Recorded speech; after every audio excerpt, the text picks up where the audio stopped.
Good morning, it's MJ, the creator of the Crow Tarot, the Wise Dog Tarot, and the Grimalkin Tarot. And this is a general reading for the collective using actually all three this morning. We'll see how this goes for October 27th. So let's get started, shall we? So I'm going to start off with the Wise Dog.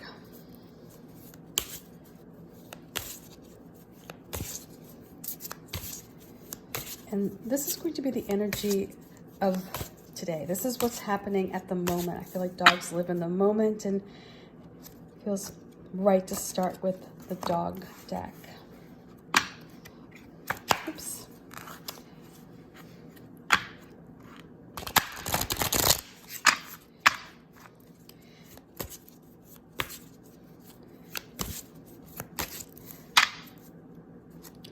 By the way, generally speaking, this deck is wonderful for shuffling. My hands are so dry this morning. I think it's because it's been cold in Seattle and surprisingly dry.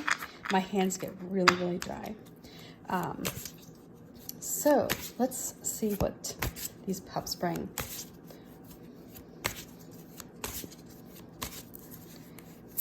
I have to say, I do love this deck. They did a wonderful job. The size is nice, feels good. The finish is lovely. It's a nice matte finish. Okay. And we start off with the Page of Swords, and this is Ribsy. And this is one of my favorite cards, by the way. And you know what, interesting, remember, was it yesterday? We had the Page of Swords for the cat deck.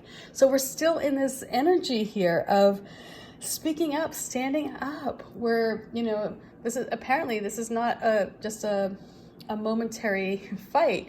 It's something where you're really passionate. And because of that, you have this clear vision for what you want to express and how you want to express it.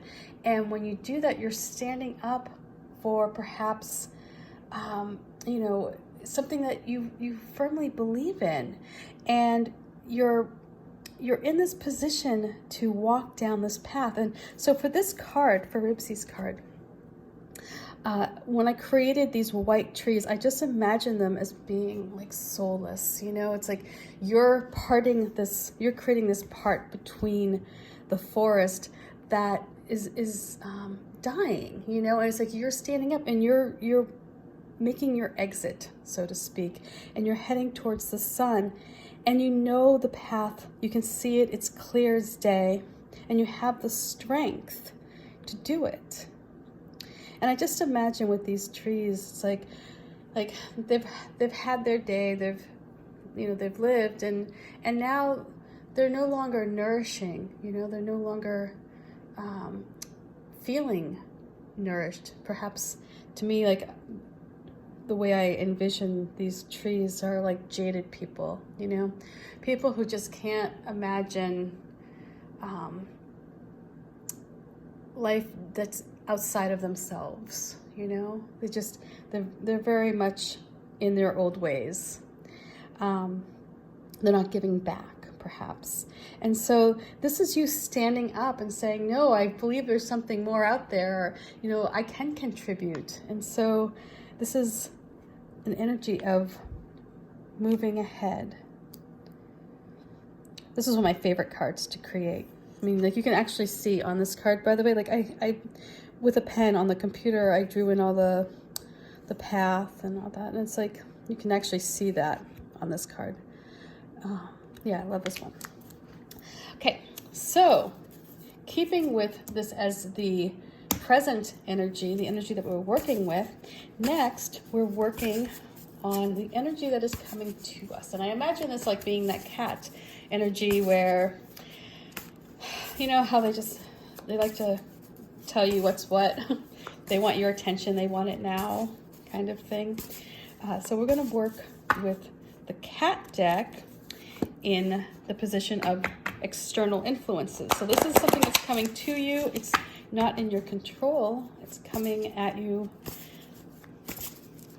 and you may have to deal with it, or you may welcome it and maybe help.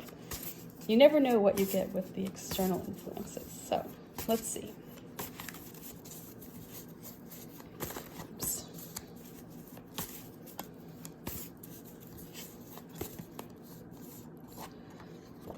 And here we have the Lovers. So this is, again, this is going to your beliefs. This does not necessarily mean a romantic relationship. However, if you are perhaps standing up and speaking your truth about a relationship, it may be one in which you say, this is, hey, I want to be in a relationship with you. This is what I value, and this is what I want. And you may have that as your truth, and you're holding that as your belief. And there may be somebody there that may be the recipient of your affection and your passion here when it comes with the Page of Swords. But I think for me, the vibe I pick up on this is less about romantic relationships and more about you coming to a situation or bringing your beliefs to a situation where you have that ability to recognize that your belief is not the only belief. You're able to perhaps see the other person's perspective, but at the same time, you're not giving in or you're not negotiating away your power.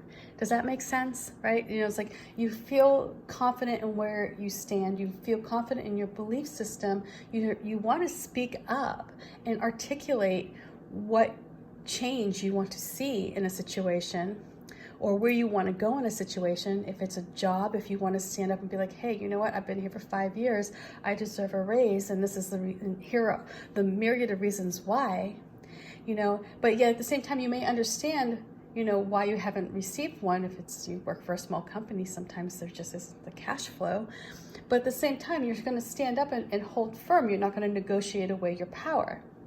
And so I feel like this is a good card for people who are starting their work week, who may need to go in and negotiate with a boss, or in regards to a contract or something like that, because you're not going to feel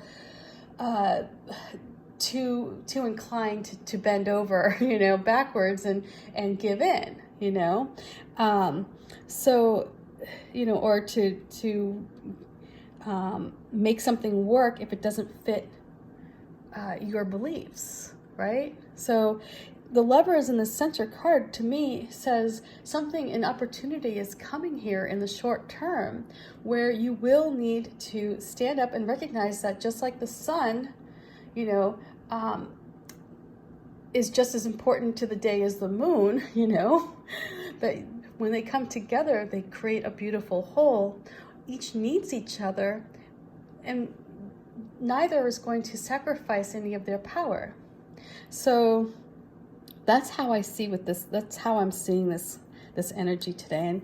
And you can see that they are connected. It's like they get their strength from working together. That's where things become, much stronger. So let's see what the crows bring for advice. So I thought about this. I thought, well, if the dogs are the immediate, and the cats are the ones that come to you, with a demand, with a need for attention. The crows, they travel back and forth through the veil. So let's see what advice the crows bring.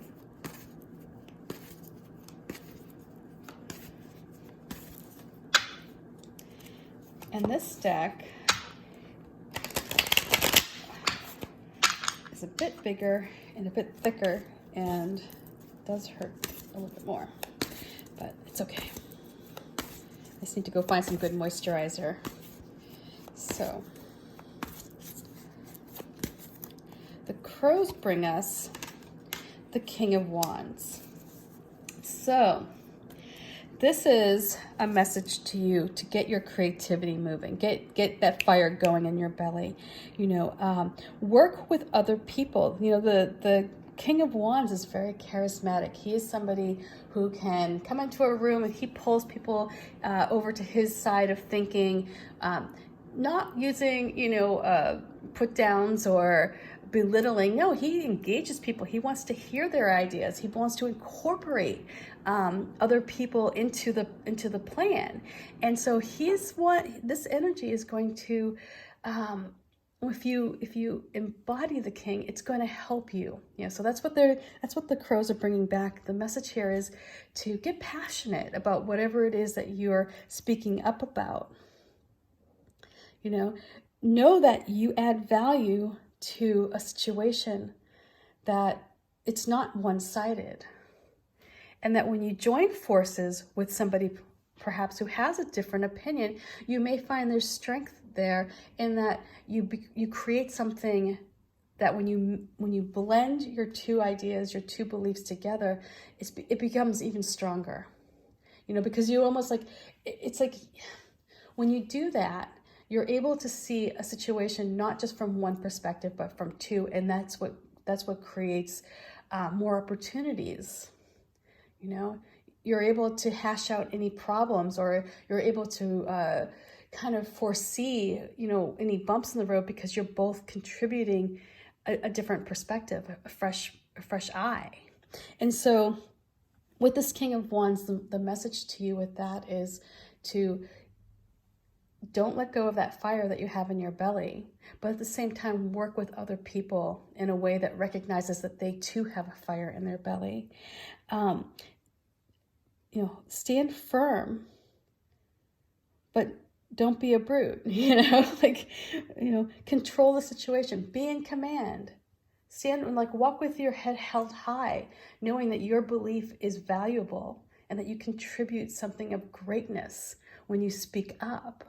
So again, we start off here with the Page of Swords, and such a bold card. This is when I wanted with this Page of Swords, I want it to be very vibrant and bold, because I just imagine that would be how the Page of Swords would, take on a situation. And then we have the Lovers, and you may be tempted. This snake down here at the roots, it may be, you may have this temptation. Something may test your grounding. It may want to knock you off a bit. But you see, you're solid here. It's contained, I guess is what I meant to say. Your temptation is contained. And the tree grows and it provides life. And that's where your strength is. And there's the sun and the moon, and together they create a beautiful day. And then we have the King of Wands. You can see this crow is very proud, and you can almost see he's almost like he's a funny bird. He's like a trickster, but he does it in a way that's playful and not hurting. He's that person who just is engaging and fun, and because of that, that's where this infinite possibility comes in. So you have plenty of time. Don't stress out about time. There's no need to rush through anything. The Page of Wands, Page of Swords may want you to rush, but the advice here is to not rush. Take your time. And so we have 3 suns here. So there's a lot. Something will become illuminated. Something that you're passionate about will become illuminated. Anyway, I hope this reading makes sense, and we'll see how this goes using the 3 decks. It's kind of fun. The energies are so different between the cards, through each of these decks is just so different. So anyway, much love. Bye for now. Peace.